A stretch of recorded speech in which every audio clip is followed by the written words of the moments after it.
I'm Billy, one of the Fuji guys, here to show you the unboxing of the brand new FunPix XP60. This is Fuji's latest waterproof, shockproof camera. It's available in 4 colors this year, 5 colors actually, depending on the country you live in. You have blue, yellow, red, as well as black, I believe, are the new colors. Yellow is really nice, but the blue is generally the one that's being picked up everywhere, so I want to just unbox the blue one. So let's just take a look at the contents, of course. You have your software CD owner's manual stuff. That's basically pretty standard with all the Fuji cameras, your warranty information. It does give you a quick start guide, but the full owner's manual can be found on the CD as a PDF file. It contains various different languages, so that's where you would find, and you can copy that onto the computer. Okay. Looking at the camera itself here, I'm going to move it out of its package, put the bag aside. You got the XP60. It's in a nice looking finish actually.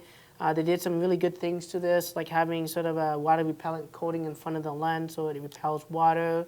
The screen itself is a lot brighter now. It has 600 nit, I guess, rating for brightness. Also anti-reflective coating on it. As you can see, there's that purple look to it. It's really good for shooting in bright sunlight. They've changed the zoom controls, the dials. Even the lock on the side is a lot better. It's a single lock. You twist. There's actually double gaskets now to improve the sealability of this camera. In fact, it goes down to, I believe, 6 meters, which is about 20 feet. So that's kind of nice. It's also shockproof, right? Okay, I'm going to put the camera aside for now. Let's take a look at the other contents. You got the lithium battery. It's included. It's an NP45 battery. You got the charger. This charger looks a little bit strange and different than before. It's a small little, I guess, plug to the AC outlet. Depending on the country you purchase it from, you have the appropriate adapters for that. It has a USB connector, which leads me to believe that you actually charge the camera this year via a USB cable. So there you go. It's a USB cable that you plug, I guess, in that way. Had it right the first time. And to charge the batteries on the camera, you actually open up the side compartment, pop it open. There's your USB connector, and you would plug it in. That's the right one? That's the right one. That was actually the HDMI connector, sorry. So you want to be careful with that so you don't damage the pins. I'm not a big fan of these things. I'd rather have an external battery charger, but that's what I'm doing this year. Of course, on the side note, I believe the charger itself, if I take a look at it, its rating is at, what are we looking at here? 1 amp. So 1 amp is going to be good enough to charge your cell phone. So bring your USB cable along with it, and you can actually charge your phone using the same adapter. There you go. That's kind of nice to have. Okay, I'm going to put that aside. It does come with a strap, but I do recommend you pick up a floating strap for this camera if you do take it to the beach, just because, of course, the camera's not going to float. So having the float strap prevents the camera from going to the bottom of the ocean. Of course, if you're in a swimming pool, not big of a deal. You can actually just loop that in. I'm not going to do it. Let's do the batteries. So let's take a look at how to insert that in. You got the orange stripes. You got that little orange tab there. So you want to make sure the contacts go towards the camera and that the orange matches the orange. Okay. Another thing too is that it takes SD cards. It's not included, so you want to buy an optional card.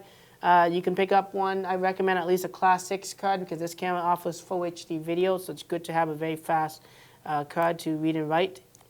Click it in place. It's spring-loaded. You can do that to pop it out. Close the lid. Okay, and then see if we can turn the camera on by pushing the on switch on the top. Thank God for the shockproof, right? The menu itself, you can select from various languages. There's too many to go through. What the heck, let's just go through it. I can't even pronounce some of these here, but of course you got Chinese, Japanese, Polish, I don't know. So much languages, as you can see from here, including, of course, English. So English is good. It's going to tell you, don't forget to lock that up. It is a waterproof camera, but it's only waterproof if you actually close the lid. You can't make a mistake this year. It's quite simple to just click in place. So no problem there. Click the back button. You're ready to go. Taking photos, you got a shutter button. It's actually a nice big shutter button. It's easy to press, which means I can wear gloves you can see it actually protrudes a little bit out, which is great because if I'm underwater, I want it to be easy to take pictures. The update this year on this camera, of course, is the speed. It's a lot faster than last year when it comes to the shutter leg. You know, as I push it, you can see it's actually a lot faster. Last year, a lot more delay, so it's going to be great. There's even a dedicated video record button there. You push it to start recording HD video. It's 60 frames a second, which is awesome. So if you plan to do slow motion video, you're going to capture all the action with 60 frames. It's going to look very vivid, very smooth. I think you can even take photos during the video. Let me push the shutter button. Yeah, you can, absolutely. You can take a photo. There you go again. And it's uninterrupted photo. So stop the recording, you push the record button. To zoom in, zoom out, you got the zoom controls right here. It's a 5-time stabilized, you know, CMOS shift stabilization, which is great. Okay. Before I go back and look at some of the images and videos we're taking, I want to show you this cool little toggle button called the burst button. You push it, and it jumps to the high-speed mode where I can actually fire a bunch of shots. Boom. 10 frames a second or even 11 frames a second. And it records that to your card. It's great.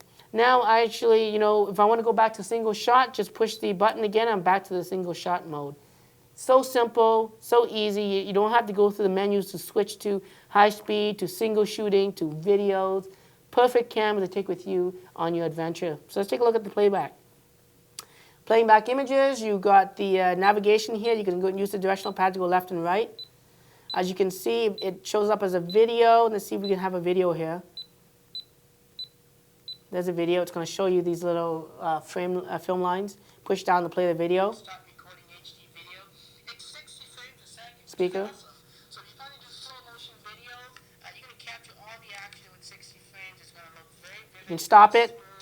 You can pause it by pushing down. You can actually just hold it down to, I believe, to fast forward or something like that.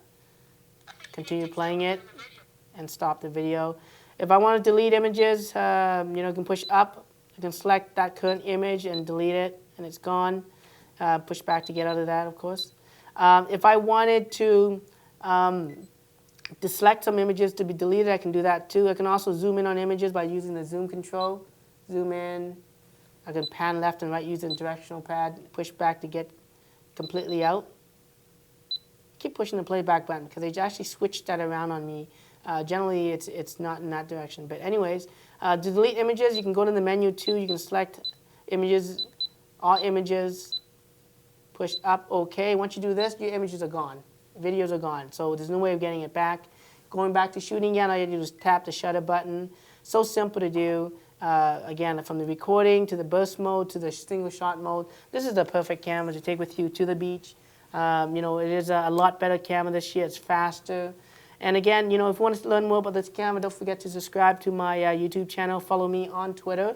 And of course, check out my video on top features on this camera where I go through some of the cool features and show you how to do that. Until then, I guess I'm Billy, one of the Fuji guys.